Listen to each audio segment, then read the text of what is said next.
Me in here for IrishBoxing.com, Emmet Brennan. Emmet, what a fight has just been announced. Obviously, it was in the past few days, but we're only hopping on now. Yourself versus Kevin Cronin in the rematch in MSG. I remember you said on an Instagram post there a few days ago, it took you 800, 900 something plus days to get to MSG. How does it finally feel to be here now and, only a few months out? Yeah, look, unbelievable.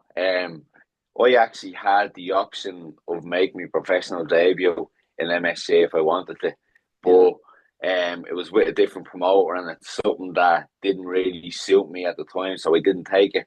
But yeah. one of my main goals as a professional was to tick this off the bucket list and fight in MSG. And I don't only want to do it once; I want to do it a number of times in my career. So finally to get my foot in the door and Yeah. finally to get the first fight in MSG.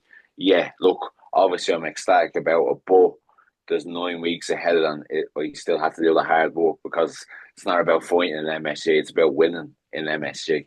I think it's the perfect fight to start your fights in MSG. No better fight than a rematch and a highly anticipated rematch as well. Because the last time, we seen two lads go hammer and tongs, and he's through the kitchen sink at each other, Trey Arena, and now he's crossed the waters to Madison Square Garden. Yeah, look, the thing about this, people know they're going to get value for money. You know, when me and Kevin fight, it's going to be a war again. The first fight was a cracking fight. It was over 8 rounds.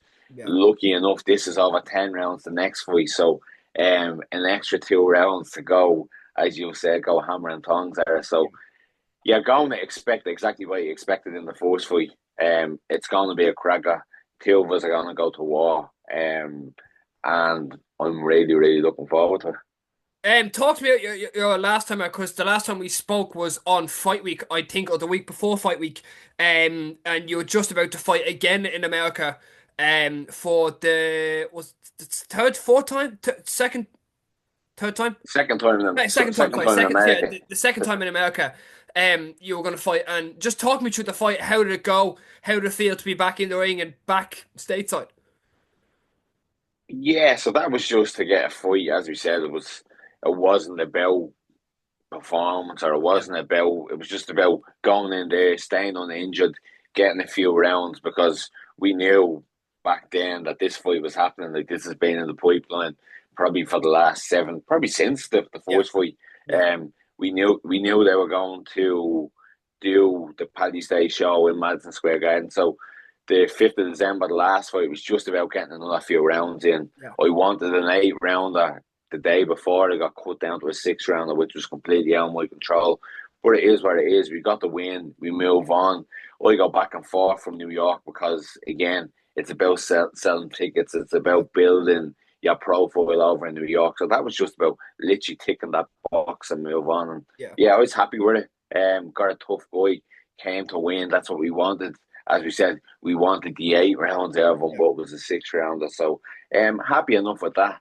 And yeah, you come away uninjured and ready to go now in March. Did you feel annoyed, Emmett, that it was cut from an 8 to a 6 rounder? Did that disrupt any of your preparation? Or it was just, listen, it's just a few less rounds, really, and it's going to be the same job? Yeah, same job. Like, they only cut it the day before, and I was trying to discuss with them that, look, no, it has to be an 8 rounder, this, that, and the other.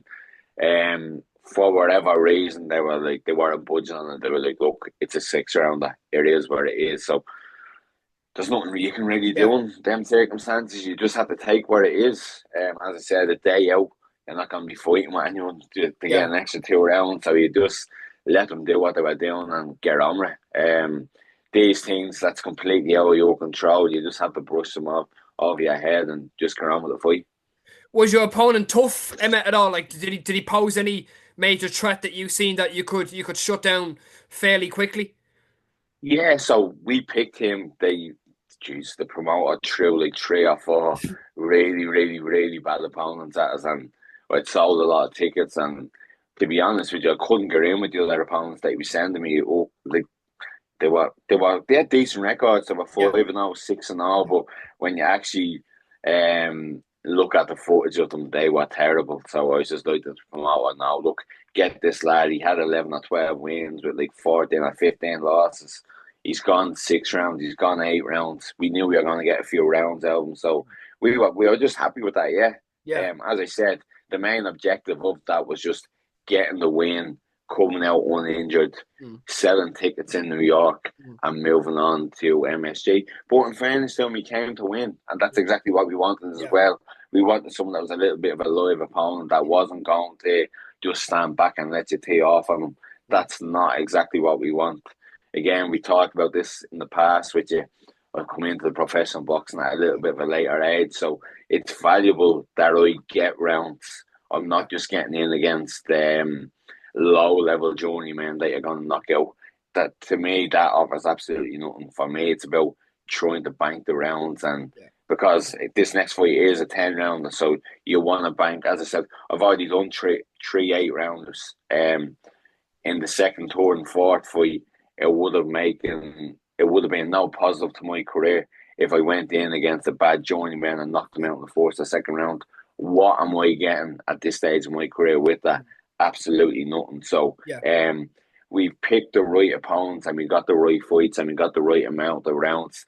That give me the experience and the confidence to do 10 rounds now. Not a problem. How hard is it to build up your profile over in New York and selling tickets? Because obviously it's a city that's a good few miles away. Let's say that, but I say you build up a good fan base because I've seen on your social medias you are handing out flyers and tickets and this and that and the other. So, is it hard to build up your fan base abroad? It's not easy. Yeah, If it was easy, you'd have 10, 20, 30 Irish people over there doing it. yeah, But it's not easy. You got to get around the community. You got to get talking to the people. You got to stay there for a while. And I done that groundwork when you're fighting lesser opposition, because when now I'm fighting Kevin, I can't be going around pubs. I can't be going around doing all yeah, the small work that I was doing there, because the bigger picture is winning the fight on yeah, March 16th. So I done the groundwork at the right time, but it's just getting around the pubs, it's getting around the Irish communities, it's actually talking to the people, having a conversation, see how they're getting on. They just don't want to hear about you. You have to yeah, talk about them, and yeah, it's just literally ingraining yourself into the Irish community. I know a lot. I've a good few friends over there that help me as well. They connect me with some people, and we go to a few events, and it's literally. Do you know how I would explain it? how It's like a politician canvassing when the elections are coming up. Very, very similar. Simon I'm House and going all the around boys hand out the flyers and stuff. That's what it's like. I'm going around with my flyers and going around with my posters, putting them up Yeah, in the pubs. You're talking to the owners of the yeah, pubs, you're talking to the barmen, you're talking to the Irish American community in the bars. It's yeah, literally like canvassing. That's yeah. exactly what it's like. But it's not easy. Mm. As I said earlier on, if it was that easy, everyone would be doing it. It's Yeah, time consuming. It takes up energy. Although New York doesn't look that big when you're going pub to huge. pub, you're taking up you're covering a lot of miles. So, Mm. as I said, I've done all the groundwork against lesser opposition. Yeah, Now I probably don't have to do as much of that groundwork. yeah. I know the owners of the bars. I can just send the posters out to them. They'll put them up in the bars. They'll help me sell tickets. So, it was definitely worthwhile covering all them miles when I was over there the last 2 times. I like as when you said like, or you send them like, would you be sending them like WhatsApp messages and stuff, or would you just be going in there? Here's a few posters. If you can put them up, it'd greatly be appreciated. Yeah, exactly. Go in, have a chat with the barman. How are you? Blah blah blah. I'm fighting in 4 weeks. Do you mind if I stick up a few posters? Yeah, Yeah, not a problem. right. Go into the toilets, go into the front, Yeah, stick the posters up, then stay and obviously have a chat with the yeah, barman. You're not just gonna say, yeah, thanks very much, yeah. see you Yeah, later. and then just You gotta you gotta yeah, sort of build up that yeah, relationship and get to know the people. As I said, very, very time consuming, yeah, not easy. But once you do that groundwork, yeah. you don't have to put in the same amount of effort when you go back the next time, because you've already built up the relationship. Let's go back to the Trey Arena, September 20th. It's around 7, 8 o'clock in the evening time, and the crowd is getting fairly lively. These two are punching the heads off each other, and then the decision comes. The ref brings you to the center of the ring. I looked back on it, and Emma, you looked. It kind of it's nerves in a way that obviously you want to win in front of your home crowd. You're like, okay, I hopefully get this win. But did you feel first off that you won the fight, and do you think the crowd played a big advantage in the judges and how they seen the fight with the shouting and the roaring and everything else that was going on inside the arena on that night? Yeah, you're a good storyteller. Yeah. You brought me right back to that moment. I Look, need to just set up the uh, scene. That's all I need to do. yeah, Yeah. yeah. Look, it was a toy fight. I knew her at the moment. I knew her at the time that was a toy fight. As I said after the fight, I felt that my cleaner shots won. That's how I felt at the time. Looked at her back, and it was a close fight. I definitely see. I see myself winning. I see a draw, and I see Kevin winning. It was a close fight. Yeah. I'm not going to sit here and say I definitely won the fight. At the same time, I'm not going to say Kevin definitely won the fight. It was 50-50. Yeah. Depends what you look at. A lot of his work on the inside was very, very scrappy. I Mm. was breaking the distance with clean shots. So Yeah. again, it depends what you look like, what you look at. Yeah. But when you have a close fight like that, the good thing about it is there's more attention on the rematch. Yeah. And that's what you do. You don't really look backwards, you're just looking forward now. Mm. So I'm looking forward to March 16th now, leaving absolutely no question a clear winner. How long after? So you get out of the ring. No, so apologies about another story here, but you get out of the ring. You walk to the backstage. How soon in between there and when this, like when everything really started to get, like everyone was talking about it, like in the media room, but how long in between? Was that rematch question asked? Did Tom come over to you? Did anyone from 360 Promotion be like, okay, right, let's get a rematch on? Nah, it was probably the next few weeks, I'd say. Okay, Yeah, I just go off, enjoy myself for the night. Next few days, I just getting the body back to just recovering over the next few days. Then you're looking forward to what's next. I think Darren maybe might have texted me. To be honest, I don't know. Could have been a week, could have been yeah, 2 weeks, could have been 3 weeks. Um, can't really remember when it was mentioned, but yeah, second it was mentioned to me, I was like, yeah, let's go. yeah, Doesn't bother me in the slightest. The good thing about this fight is we've already fought. I have absolutely no fear of Kevin at all, and Kevin has absolutely no fear of me. yeah, So that what you're gonna get there mm, is an absolute war. Two yeah, lads going at it. Once there's no fear there from either of us, which there isn't on my side, and I'll be almost sure on his mm, side it's the exact same thing. That's only gonna build for a bigger and better fight. As I said earlier, you got the extra 2 rounds, so you're getting another like 25% on top of what we had the yeah, last time. yeah, It's like it is. It's like I seen the fight there in September that got put up for domestic fight of the year. yeah, This fight is gonna be the exact same, yeah. except it'll probably win it this time. Yeah. I don't know. Listen, like even in our categories, like we were thinking, geez, like that fight was a good one. That was a tasty one. And I did say it a few times out to the team. We're like, listen, come on, like it was a scrap. It was a good fight. But do you think do you think the crowds like how do you think the crowds seen it? Like, has anyone come up to you? Or were people coming up to you after being like, oh, listen, and they voiced their opinions? Let's say that. I had two people from Kerry come up to me. Yeah, I had two people from Kerry, and in fairness, I was Yeah, being quite respectful. I was only talking to my sister about this either. I yeah, was being quite respectful to the two people that were coming up. Like, there's no way you won that, this, that, and the other. And I was like, look, I said, boxing's very subjective. Obviously, you're from Kerry. You don't think that this, that, and the other. But then I was talking to a kid. The kid asked me for a photograph, yeah. and then they start calling me the C word in front of the kid. And then there and then I completely changed. I completely changed the manner that I was, and basically told the two of them to go shove it. Oh So that wow, was the only, wow. yeah, that was the only real interaction I had with people after. Wasn't happy because I was in front of an 8, 9 year old kid Yeah, asking for it's a not nice photo. not to hear, isn't it? Yeah. Nah, completely changed the manner. Look, I understand they were very unhappy that they Yeah, thought Kevin won this, that, and the other, but when you're talking like that in front of a kid, it was yeah, just like, yeah, look, go yeah, shove it. yeah. In terms of obviously your training camp is kind of in two parts. It's part one is in Dublin in Fighter, your own gym, which the teacher you're proudly representing at the moment, and Dublin Docklands, and a great team that you have. You have the likes of Garrett Dowling and Pierre Solari, and you know you've MMA's Gary Rooney, a great friend of yours, as well, and then you have part two over in New York, but. The separation between two camps, how long would you spend in Dublin and New York to kind of even up the camp, or is it now you're going to go up to New York and dedicate a whole bit to New York, or are you going to stay in camp in Dublin? Nah, the majority of it is going to be in Dublin. Okay. Um, so we've done a 12-week camp for this fight, which is quite long, but the Yeah. first 2 weeks were low intensity training, just building up the aerobic base. And then this week, at the start of this week, we're 10 weeks out, so we started to ramp things up. We started sparring this week, so 2 spars we had, plenty of running, plenty of strength and Yeah. conditioning, plenty of pad work. So the majority of it this time is going to be done in Dublin.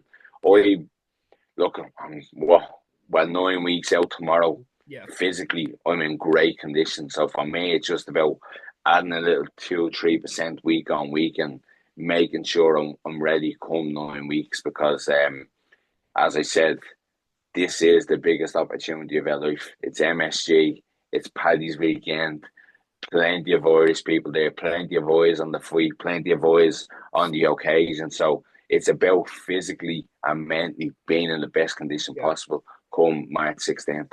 Because like when I think of St. Patrick's weekend, it's always a stacked weekend for boxing in this country and nationally and internationally. You know, you've had the likes of Michael Conlon who walked out on his debut with with his team and I remember he had a Paddy's Day cap and all that and the jacket and will you be sporting any of that on your fight night attire? Will you have a shamrock hat or anything like that you'll be walking out to and Look, they're the small things that you don't yeah, even think about right now. yeah, All I'm thinking about right now is winning a fight yeah, in 9 weeks. Them other little things, yeah, that they're good for TV and they're good for photos and videos and probably trying to raise your profile. yeah, But the biggest thing to raise your profile is winning a fight. yeah.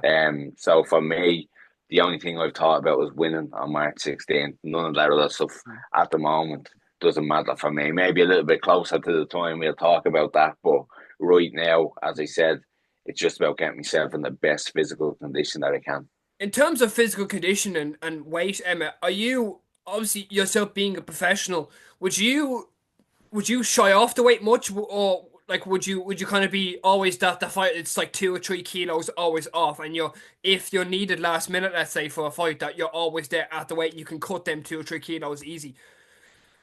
Nah, this is the first full camp that I've had with a nutritionist. Yeah, So just I've been working with the nutritionist from about 5 weeks out from the first fight, and then we only really had about 4 or 5 weeks preparation for the fight in December. So this is the first full camp that I have with him. So that's why I'm going on about condition and I'm going on about shape. So I really feel working with him over a prolonged period of time, that's just gonna add bows to my string. I'm gonna physically be able to go to war, have no doubts in the back of my mind, have that confidence that I can do that, not a problem for 10 rounds. And in terms of me weight, look, I'm never 2 or 3 kilos over the weight. No, I don't think any professional boxer walks around 2 or 3 kilos over the weight. But I don't balloon up to well, saying that yeah. after me 2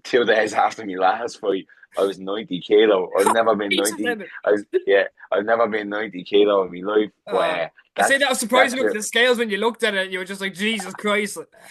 that's just the field in New Yeah, York. It was a little bit. It was after the fight. yeah, yeah, yeah. I I said got you. 2 or 3 days of balloon out. But no, I don't go too heavy. So right now, I've been talking to the nutritionists over the last few days. We're hitting the target, so we're exactly where we need to be. Um, Again, I have the experience of the last few weight cuts that what worked for me and what didn't work for me. So me and Yannick, me nutritionists, were working towards hitting them targets week by week. Like with training as well, like are you adding anything extra onto training to make sure, as you said, like really no stone is unturned, or is it the same thing as last camp and nothing's changed? Nah, we've added a little bit more conditioning into it. Okay. Yeah, we've probably, I suppose, since I've gone professional, I haven't really got a full camp until the first fight with Jamie Murphy. That's where I got a full camp, and Mm. Jesus, we went, Cracking fight as we well. went. Cracking fight. Yeah, Yeah. great fight. We like for that fight, we gave 110%. Mm. Most of the sessions were grueling, And I suppose like the last few months, I haven't really been in the position where I've been exhausted coming out of training. Mm. Now this week we had a word after the last fight in December and the fight in September that for this camp it's going to be grueling. As I said, it's about having that confidence and having no doubt in the back of your mind when you step into that ring on March 16th at Madison Square Garden that you are ready to go to war for 10 rounds. So we're adding that extra little bit of conditioning where it's literally it's balls to the wall and training. The conditioning is tough.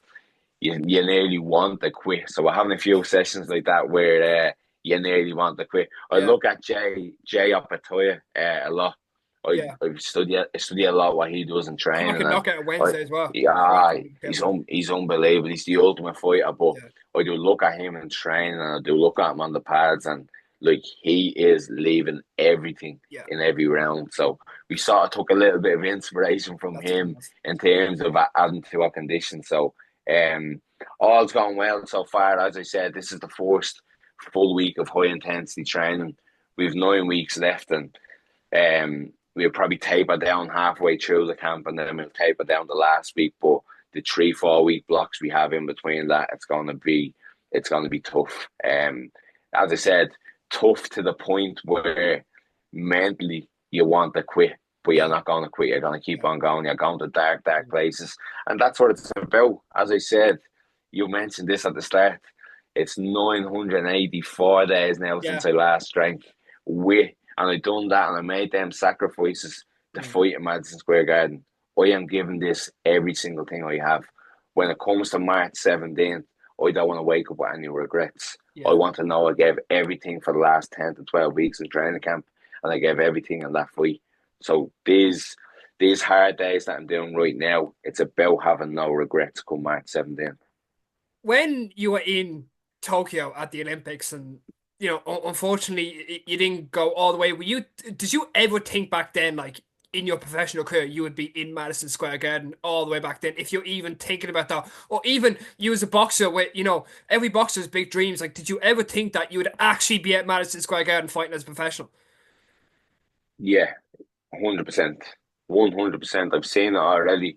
As I've said, I could have made me debut in Madison Square Yeah, Garden if I wanted. But as I mentioned earlier, the great thing about that being that little bit older is you're not going to bow to anyone and accept uh, terrible conditions. And that's what I got offered to make me professional debut there. But I knew eventually if I stuck at it, and I knew if I done the right things and got myself into the right situations and kept on going, that eventually them doors would open and I would get the opportunity to fight there. I knew, yeah, one day this was going to happen. I probably thought it would have happened a lot sooner than 984 days or whatever wow. it is. I probably thought it would have happened in the last year or so. Mhm. Um, we tried to go on the last Paddy's Day show, Yeah. but the show was already announced and the card was full. But here we are, as I said, a year later, ready to put in the work and ready to get a win. I'm gonna ask this question as always. Emmet Brennan, three singular words that we can expect from you on March 16th, Madison Square Garden, on a stacked Irish crowd with the likes of yourself, Thomas Carty, and Conor Walsh. I'll just give you two: Yeah. explosive and victorious. Emmet Brennan, on that note, as always, really appreciate you coming on, having the chats and talking through the fights. And I will see you very, very soon, sir. Thank you so much. Appreciate it. Thanks very much, Matt.